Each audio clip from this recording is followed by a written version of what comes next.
Some things are so obviously ridiculous that it's only by not critically thinking that their absurdities cannot be seen.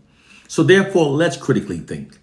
When critically thinking, have you ever considered just how unrealistic it actually is that all the information that we receive about Caucasians are consistently positive, while all that we receive about Black people are consistently negative? This scenario is in fact cartoonishly unrealistic. An even more ridiculously absurd scenario is the fact that virtually all study results that we receive from white sources favors their racial group over Black people. To have results so one-sidedly favoring one racial group over another, as we're experiencing them favoring whites over Blacks, is more than cartoonishly unrealistic. It's in fact insanely unrealistic. They are all lies. The white society is literally falsely scripted to propagate the myth that whites are inherently superior to Blacks. Here's the hidden social science behind this nefarious practice. It's being done because all societies function based upon the narratives that are repetitively fed into them. Those false narratives repetitively exalting whites while simultaneously repetitively marginalizing Blacks are designed to create and sustain false perceptions within society that aids in maintaining white social dominance over Black people. According to white social scientists, in order for a dominant group to maintain its position of social dominance over the society, the narratives that are fed into the society must endorse the dominant group's position of social dominance. According to the theory, any negative narratives about the dominant group undermines their position of social dominance.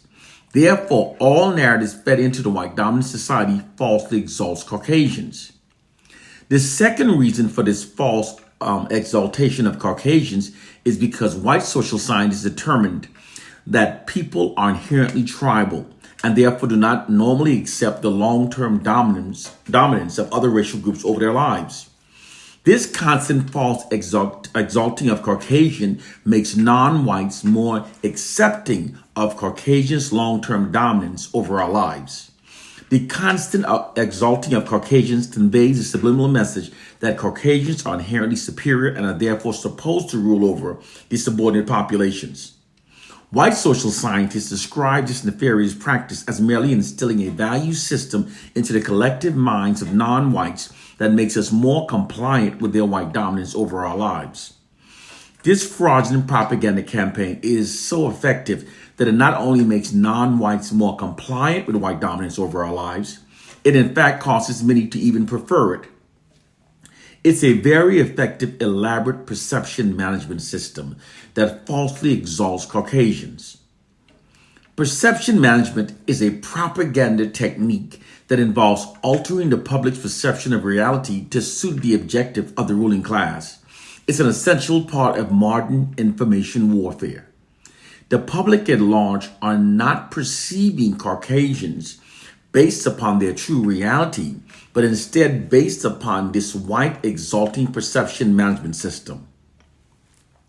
This perception management system's favorable depiction of Caucasians bears no relations to their true reality whatsoever. By whitewashing their history books, this perception management system conceals the fact that Caucasians were in fact the most brutally savage throughout history. This perception management system also conceals the current facts that most violent crimes in the U.S. are actually committed by Caucasians. Most cops are killed by Caucasians. Caucasians are also more likely than any other racial group to be serial killers, to commit mass shootings, and to commit violent hate crimes.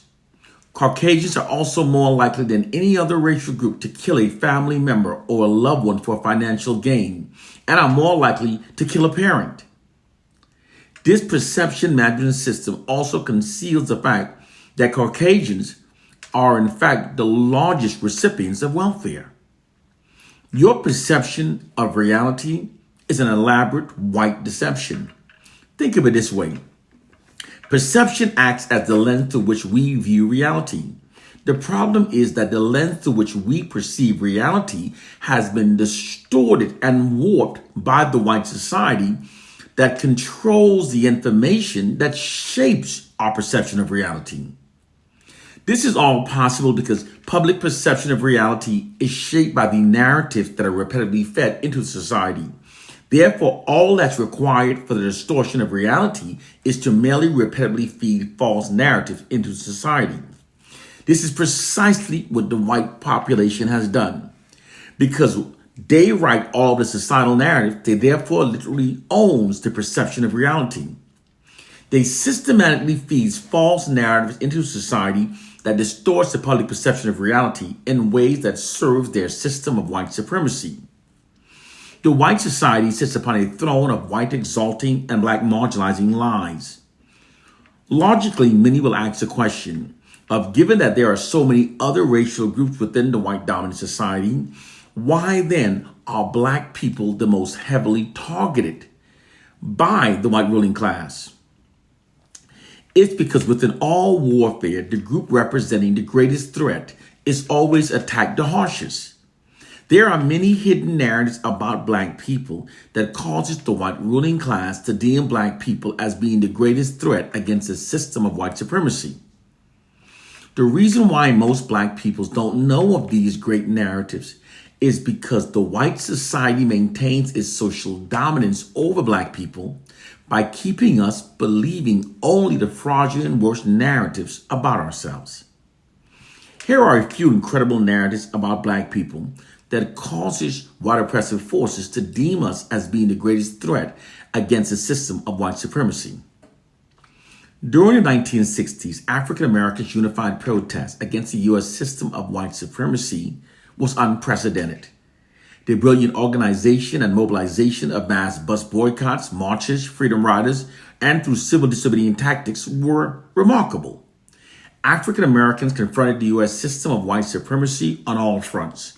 It was confronted through civil disobedience tactics, militant means, nonviolent protests, and with black lawyers pleading for equality within America's highest Supreme Court.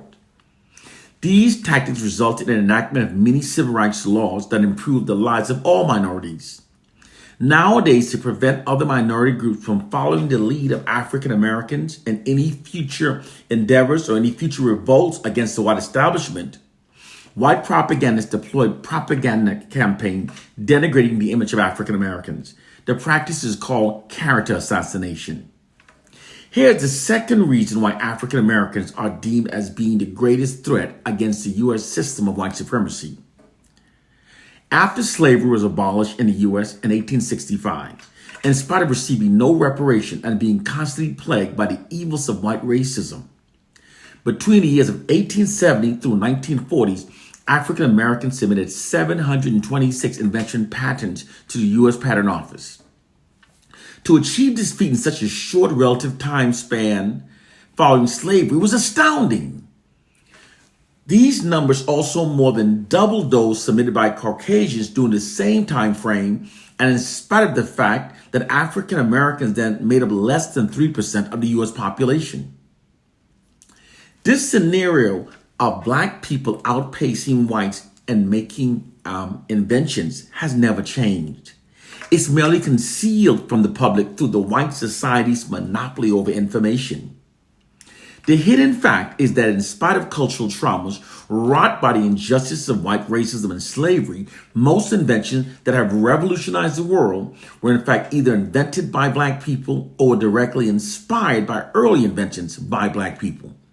Without black people, there would exist no internet, no cell phones. We wouldn't have the cameras and microphones on our cell phones. There would be no emails, no GPS, no hearing aids, no touch-tone phones, no caller ID, no home surveillance security system, no home game cartridge, no motorized vehicles, no steam engines, no traffic lights, no working light bulbs, no elevators, therefore no skyscrapers, no air conditioning, no modern color PCs, no 3D movies, no central heating, no refrigerators, no helicopters, no washing machine, no dryers, no refrigerated trucks, no blood banks, no fiber optics, no nanotechnology. We wouldn't have the accurate weather forecasting system. There'd be no Finland sanitary pads, no lawnmowers, no doorknobs, no pencil sharpener, etc., etc. The technological advancement made by black people throughout history has been extraordinary. The truth of the matter is that white people invented the patent office and have always used it to steal the intellectual property rights from black inventors. Because in order for black inventors to get their inventions mass produced, they have to go before white companies. These white companies then acquires rights to these inventions and then places white faces in front of the technology. This scenario literally allows the white society to continue exploiting the intellectual geniuses of black people while maintaining the appearance that all technological advancements are coming from the minds of Caucasians. Black people, our negative perception of our collective state is also an elaborate white deception. The white ruling class secretly deems black intelligence, as demonstrated throughout history, as representing an immense threat against the preservation of white social dominance. White social scientists therefore determined that by negatively distorting everything that black people believe about ourselves collectively, they could condition millions of us to perceive ourselves through a false inherent inferior identity that aids the white society in maintaining its social dominance over black people. If white governments did not develop a perception management system that aided in the preservation of their nation's white social dominance over black people, they would then be diametrically opposing their own self-interest. We must therefore always question our perception of reality when it's being exclusively controlled by history's proven most notoriously deceitful and most narcissistic group of people.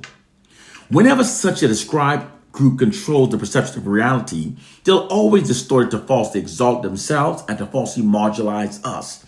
It's the racist, narcissistic people they inherently are. It's the way they've always been, and it's the only way they know how to be. It is time to wake up to our reality. One love and peace.